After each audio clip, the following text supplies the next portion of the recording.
Everyone, welcome back to the channel. In this video, I'll show you how to fix RawTherapee if it keeps crashing on your Windows PC or laptop. If the program closes unexpectedly while opening, editing photos, or exporting images, don't worry. There are several simple solutions you can try to solve the problem. Let's get started.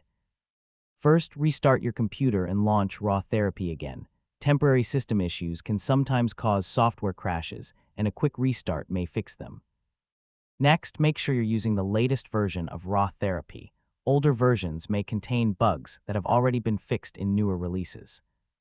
Download and install the latest version from the official RawTherapee website if you haven't updated recently.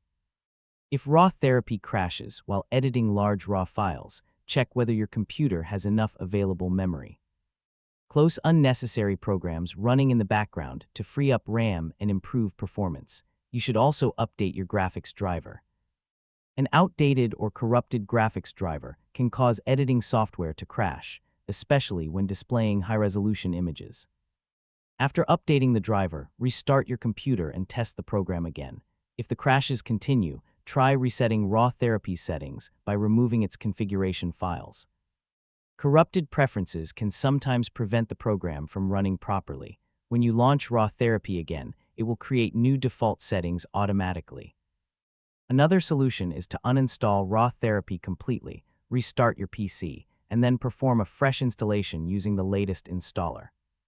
This replaces any damaged program files that could be causing the crashes.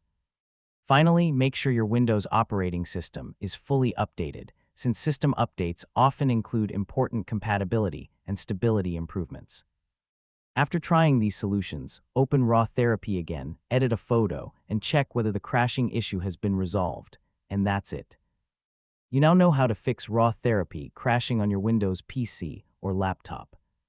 If this tutorial helped you, don't forget to like the video, subscribe to the channel, and turn on notifications for more easy software troubleshooting tutorials. Thanks for watching, and I'll see you in the next video.